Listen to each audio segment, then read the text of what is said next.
Continuamos con el análisis de la actividad escolar y estábamos diciendo entonces que una de las finalidades de la actividad escolar pues tiene que ver con las necesidades cognitivas. Es decir, que eh, prácticamente el carácter de los motivos escolares se convierte como en el eslabón decisivo.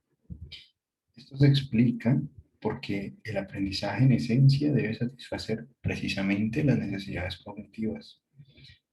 Por ello, frecuentemente consideramos que la motivación interna siempre será más fuerte que la externa. Sin embargo, esto no es así. Por ejemplo, a un estudiante no le gusta hacer alguna materia escolar, pero la necesita para algo que quiere mucho. Si este amor es fuerte, entonces el estudiante tendrá una relación positiva con el estudio de esta materia no querida.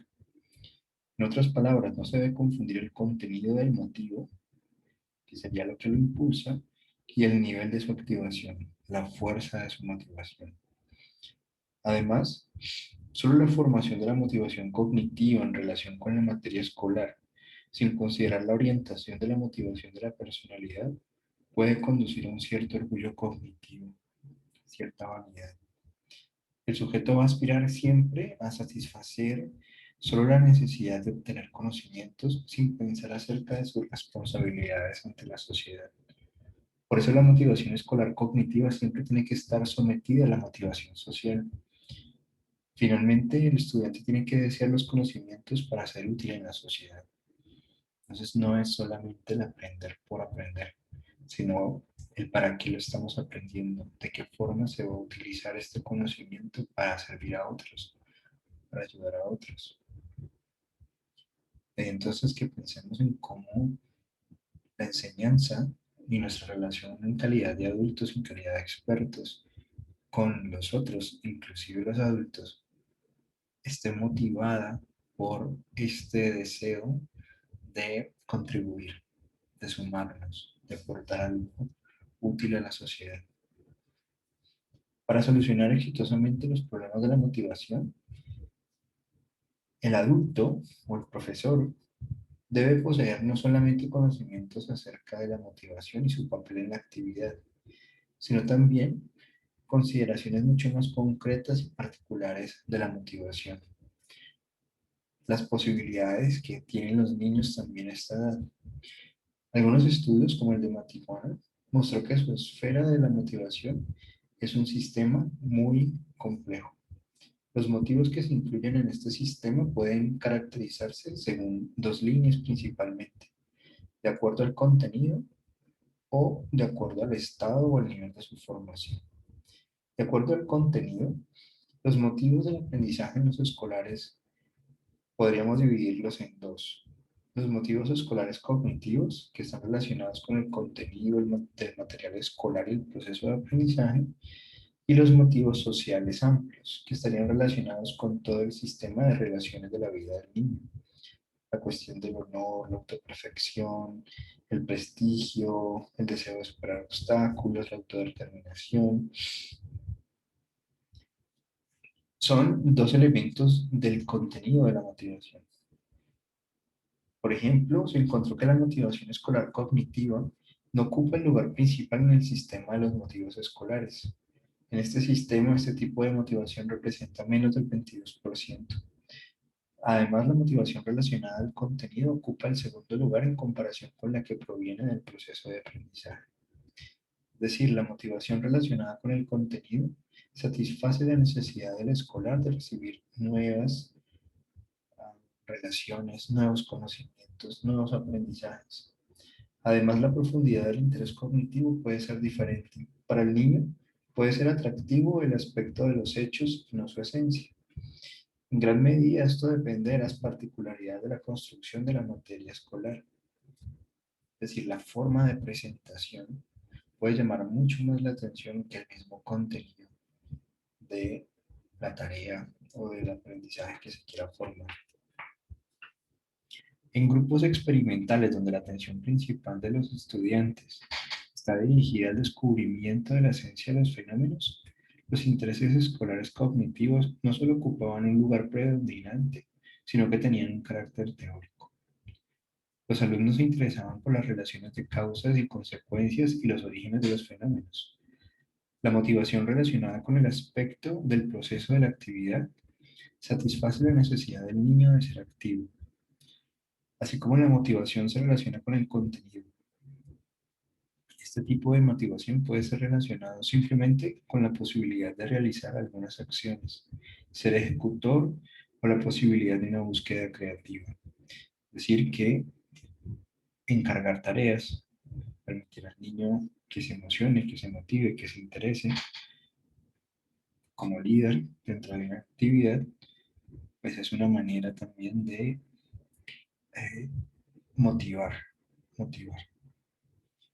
En las condiciones de la enseñanza escolar tradicional, en la mayoría de los escolares, los motivos cognitivos los encontramos en un nivel mucho más bajo hasta el momento de terminar la escuela primaria.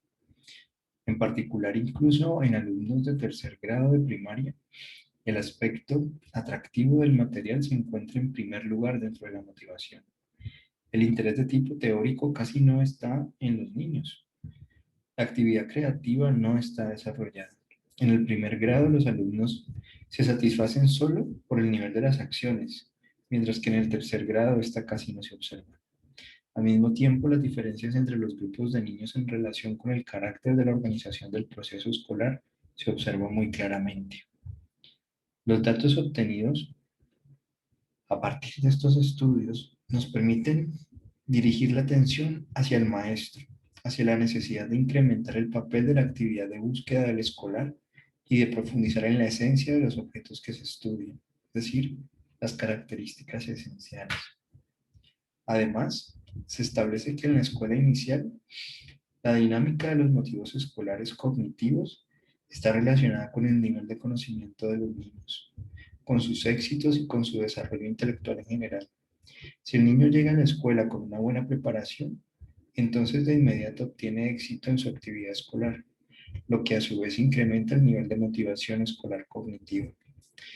Aquí, por ejemplo, entender la relación que se tiene entre el bajo desempeño académico, por ejemplo, y la posibilidad o el aumento en la probabilidad de abandono escolar, porque la motivación está baja.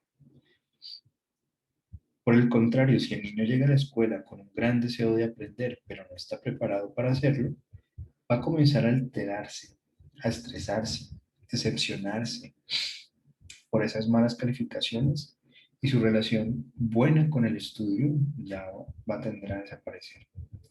Los motivos sociales amplios van a ocupar el lugar predominante en los niños de la etapa escolar, pero principalmente en los niños pequeños. En primer lugar se encuentran los motivos de la elección de la profesión y de la autoperfección. En segundo lugar, vamos a encontrar los motivos del deber y de la responsabilidad, sobre todo en los estudiantes de primero y segundo de primaria, ante el maestro y ante los padres se da esa responsabilidad. Mientras que en tercer grado ya es ante los compañeros, ante los pares. El deseo de obtener buenas calificaciones ocupa un lugar importante en la motivación de los escolares. Además, los escolares no se dan cuenta de la relación entre la calificación y el nivel de su conocimiento. Eso significa el papel objetivo que tiene la calificación. El estado de la esfera de la motivación del escolar se caracteriza por aquellas particularidades como el carácter consciente o inconsciente de los motivos que lo impulsan a aprender, la comprensión de la importancia de estos motivos y la medida de la activación del motivo va a ser significativo para poder determinar el nivel de motivación de un estudiante. El contenido de estas características precisamente representa la medida de la formación de uno u otro tipo de motivación. Si mi motivación es social o si mi motivación es de contenido, más cognitiva. Las características que hemos señalado hasta el momento no siempre coinciden. Por ejemplo, en el estudio de Matijuanía se encontró que el motivo del deber, analizado en 124 escolares, En el 14,5% de los casos no se observaba como comprendido ni como realmente activado, mientras que en el 47,5% de los casos el motivo del deber realmente actuaba, lo que significa que impulsaba la actividad del niño, pero ellos no se daban cuenta de su existencia. Solo en el 27,5% de los niños, este motivo se caracterizaba simultáneamente por ser tanto comprendido como activado. En un 10,5% de los casos, los niños tenían conciencia de este motivo como impulso importante en su conducta, pero este prácticamente no tenía ninguna fuerza que lo llevara a la acción, que lo impulsara. Un cuadro muy particular y muy similar también lo encontramos en el estudio del motivo relacionado con el deseo de obtener buenas calificaciones. En este estudio participan 91 escolares. En 36,2% de estos casos, el motivo se caracteriza tanto por ser comprendido como realmente activado. En el 20,6%, este motivo realmente actuaba pero no era consciente. Y en el 15,4% era solo comprendido pero no activado. En el resto de los niños, entre un 17,8%, el deseo de obtener buenas calificaciones no se representaba en la esfera de las motivaciones de la actividad escolar. Por tanto, la motivación del escolar se caracteriza por ser muy compleja y por no tener un solo significado, tanto en su contenido como en la medida de su formación. Las acciones que se incluyen en la actividad escolar tienen que ver con la actividad del aprendizaje escolar, además de los motivos y objetivos. Siempre va a incluir un sistema de diferentes tipos de acciones. En la práctica de la enseñanza, los conocimientos se encuentran en el centro de la atención. El maestro al iniciar la enseñanza obtiene el programa de los conocimientos para la materia correspondiente.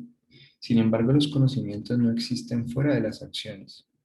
Por eso el maestro necesita tener la representación de los tipos de estas acciones, de su calidad. Para el maestro no solo es importante saber qué acciones necesitan los escolares, sino también saber formarlas. Para poder solucionar este problema es necesario conocer el contenido de las acciones que se forman. De lo contrario, el maestro se encontrará en una situación como la siguiente. Estoy formando algo que yo mismo no conozco, considerando que el contenido de las acciones que se conforman en la actividad escolar, es decir, el aprendizaje, normalmente no se describe. Y en este sentido, ¿cómo vamos a formar algo que no sabemos qué forma tiene?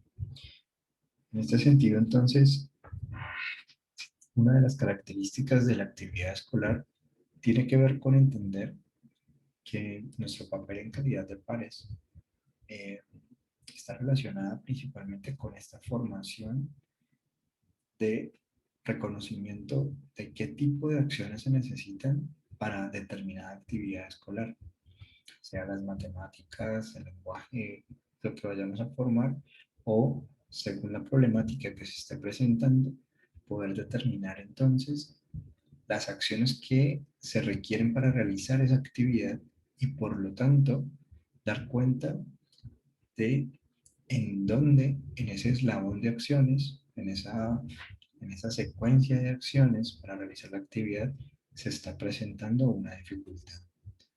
Eso es algo que vamos a profundizar dentro de poco.